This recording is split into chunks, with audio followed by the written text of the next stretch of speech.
مفتی صاحب کے YouTube channel کو سبسکرائب کیجئے، مفتی عطاء الرحمن قاسمی۔ بسم اللہ الرحمن الرحیم۔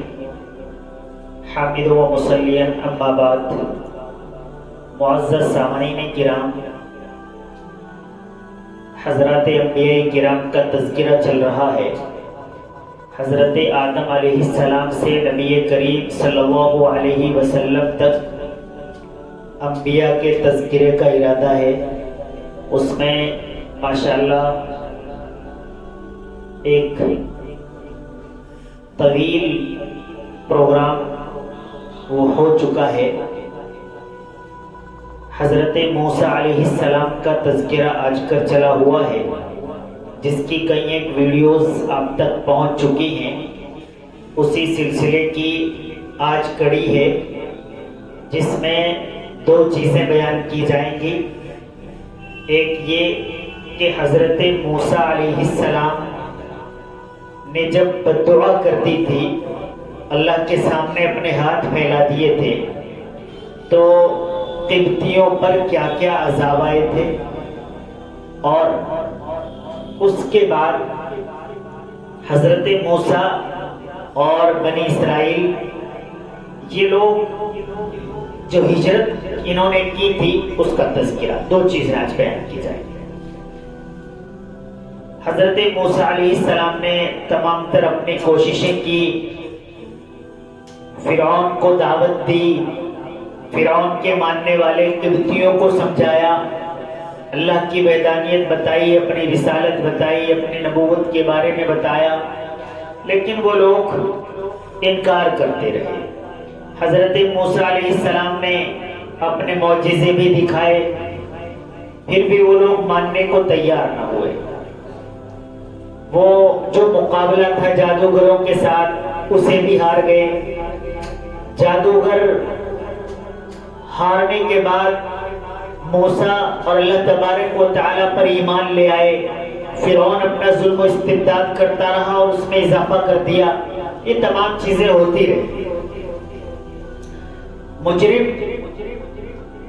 اپنے آپ کو گناہ کرنے کے بعد، غلط کرنے کے بعد پوری ڈٹائی دکھاتا رہا، منکر خدا منکر رسول ہو کر پورے طور پر اپنے آپ کا جو تکبر تھا اس کے اندر مزید اس میں اضافہ ہوتا رہا۔ تاریخ کے اندر لکھا ہے کہ حضرت موسیٰ علیہ السلام نے 20 سال تک اور وہاں پر کام کیا، محنت کی، دعوت دی، لیکن یہ لوگ ماننے کو راضی نہ ہوئے۔ جب بہت ساری چیزیں ہو چکی، ایک دور گزر چکا، حضرت موسیٰ علیہ السلام عاجز آ گئے، پریشان آ گئے، دعوت دیتے رہے، لیکن اب اوب گئے، تھک ہار کر پھر دست دراز کر دیا، اے اللہ یہ ماننے والے لوگ نہیں ہیں، آپ ان کی پکڑ فرما دیں، یعنی دوسرے الفاظ میں آپ ان پر عذاب ہی نازل فرما دیں۔ تو اللہ تبارک و تعالی نے فوری طور پر ان پر قحط نازل کر دیا، اور ایک زبردست طوفان آیا اور بہت زیادہ بارش ہوئی، پانی ہی پانی ہو گیا، باہر گھر سے نکلتے تو پانی، گھر میں قیام کرتے تو پانی۔ یہ ایک زبردست طوفان آ گیا۔ جب یہ بارش اور یہ طوفان بڑا خطرناک ثابت ہو گیا، تمام چیزیں تباہ و برباد ہو گئی، پھر یہ لوگ اللہ تبارک حضرت موسیٰ علیہ السلام کی خدمت میں حاضر ہوئے، کہنے لگے اللہ سے دعا فرما دیں کہ یہ عذاب ختم ہو جائے، ہم آپ پر ایمان لے آئیں گے۔ حضرت موسیٰ علیہ السلام نے دعا فرما دی، وہ پانی ختم ہو گیا، طوفان ختم ہو گیا، دن چلنے شروع ہوئے، تو جو کھیتیاں تباہ ہو گئی تھی اس بار وہ بہت زیادہ سرسبز و شاداب ہوئی، بہت پھل غلجات ساری چیزیں خوب ہوگی۔ وہ پھر انکار کر بیٹھے، کہنے لگے اس طوفان سے تو ہمیں اور فائدہ ہو گیا، ہماری فصلیں ڈبل اور 3 گنا ہو گئی۔ انہوں نے ایمان لانے سے پھر انکار کر دیا۔ پھر آپ کوشش کرتے رہے، دعوت دیتے رہے. کتابوں کے اندر لکھا ہے کہ ان پر یہ کے بعد دیگرے 5-6 عذاب آئے. ان کی مدت طے کی گئی تھی، 1 ہفتہ عذاب کا رہتا، اس کے بعد تقریباً 3 ہفتے چھوٹ کے رہتے. یہ لوگ تو عذاب آتا، حضرت موسیٰ علیہ السلام سے دعا کراتے، عذاب ٹل جاتا، پھر یہ لوگ منکر ہو جاتے، پھر جاتے اپنے وعدے سے جو یہ وعدہ کیے ہوتے تھے کہ ہم آپ پر ایمان لے آئیں گے، اس سے ہٹ جاتے. لکھا ہے کہ بار سے اگلے بار تک اس طریقے پر عذاب کا نظام ہوتا. پھر ان پر پہلا عذاب لکھا ہے، اس قحط کے بعد پھر دوبارہ جو کام شروع ہوا ہے کنٹینیو، اس میں طوفان کا جو عذاب آیا تھا، اس کے بعد دوسرا عذاب ٹڈیوں کا عذاب آیا. طوفان کے عذاب سے یہ بری ہو گئے اور ان کی کھیتیاں سرسبز و شاداب ہو گئی، پھر انکار کر بیٹھے. پھر دوسرا عذاب جو آیا وہ ٹڈیوں کا آیا. بہت ساری ٹڈیاں، لاکھوں کروڑوں اربوں کی تعداد میں. لکھا ہے کہ ٹڈیوں کی تعداد اتنی ہوتی تھی کہ جب ٹڈی دل آتا تو سورج دکھائی دینا بند ہو جاتا. اتنی تعداد ٹڈیوں کی، جو غلہ جات، جو میوہ جات، جنہوں یہ سمجھ رہے تھے کہ عذاب کے بعد یہ سبز شاداب کھیتی ہے، وہ ٹڈیاں سارا چٹ کر گئی. کھیت کے کھیت، باغات کے باغات ختم کر دیے. اور جانوروں کو مارنے کی، ٹڈیوں کو مارنے کی دوائیاں ہوتی ہیں. وہ ٹڈیاں تو عام ٹڈی تھی نہیں جو ہلکی پھلکی کسی دوائی سے مر جاتی، وہ تو اللہ کی جانب سے نازل کردہ عذاب تھا. وہ مرتی بھی نہیں تھی اور انہوں نے سب چیزیں ختم کر دی. مزید یہ کہ دیواروں پر، چھتوں پر، کھانے میں، پینے میں، سروں پر، آدمیوں کے اوپر ٹڈیاں ہی ٹڈیاں.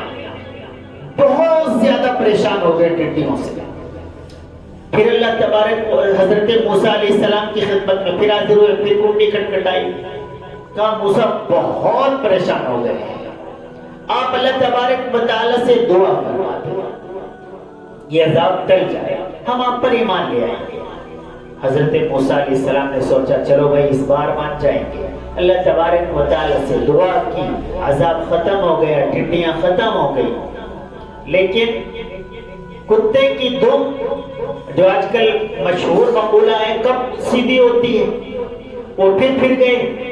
پھر وہ انکار کر بیٹھے کہ اللہ تبارک و تعالی ایک ہیں، یا آپ حضرت موسیٰ علیہ السلام اللہ کے نبی ہیں. اس سے پھر وہ انکار کر بیٹھے.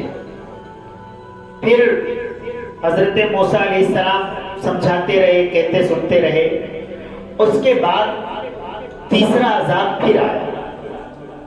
وہ آیا گھن کا عذاب. تمام چیزوں کو گھن لگ گیا، لکڑی کو، لوہے کو، سیمنٹ کو، گھروں کو، مکانوں کو، سب چیز کو گھن کھاتا رہا، ختم کرتا رہا. اور لکھا ہے کہ آدمیوں کے لیے جوئے قسم کے جانور، جو وہ بہت ساری سر میں ہو گئی، داڑھی میں ہو گئی، آنکھوں کی پلکوں میں بہت تک کو کھا گئی، ختم کر گئی.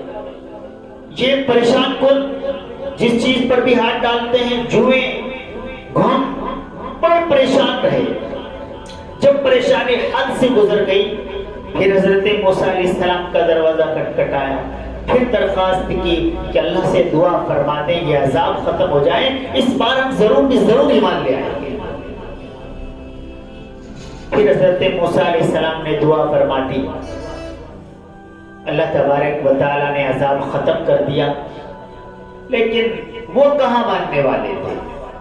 وہ پھر سمجھنے لگے کہ چلو ٹھیک ہو گیا، اب کون سا ہمارے اوپر کوئی پکڑ آ رہی ہے. وہ پھر انکار کر بیٹھے اور انہوں نے حضرت موسیٰ علیہ السلام کی بات نہیں مانی. پھر کچھ دن گزرے، حضرت موسیٰ علیہ السلام نے اپنی کوششیں کی. پھر اللہ تبارک و تعالیٰ کی جانب سے عذاب آ گیا. اس بار جو چوتھا عذاب تھا وہ مینڈکوں کا تھا. مینڈک، جس برتن کو دیکھتے کھولتے مینڈک، بستر پر لیٹتے مینڈک، کھانا کھاتے پلیٹ میں مینڈک۔ آدمی لکھا ہے کہ اگر لیٹ جاتا اس کے اوپر اتنے مینڈک ہو جاتے کہ اس کو کروٹ لینے مشکل ہو جاتی۔ سر پر مینڈک، چہرے پر مینڈک، پیروں پر مینڈک، برتنوں میں مینڈک، راستوں میں مینڈک، گھر میں، کھیت میں، ہر جگہ مینڈک ہی مینڈک۔ بہت پریشان مینڈکوں سے، بہت زیادہ پریشانی جب بڑھ گئی، پھر وہی حضرت موسیٰ علیہ السلام کی خدمت میں پھر حاضر ہوئے، پھر کنڈی کھٹکھٹائی، پھر درخواست کی، کہا اب کہ اس بار اسی کے لیے اور دعا فرماتے ہیں، اس بار ہم ضرور ایمان لے آئیں۔ حضرت موسیٰ علیہ السلام نے پھر اللہ تبارک و تعالیٰ سے دعا کر دی، پھر وہ عذاب ختم ہو گیا، مینڈک ختم ہو گئے، لیکن وہی بات پھر وہ انکار کر بیٹھے۔ پھر وہ کہنے لگے چھوڑو کوئی بات نہیں مانیں گے ہم اللہ کو، نہیں مانیں گے موسیٰ کی رسالت کو، نبوت کو، انکار کر بیٹھے۔ پھر کچھ دن گزرے، حضرت موسیٰ علیہ السلام نے پھر کوششیں کی،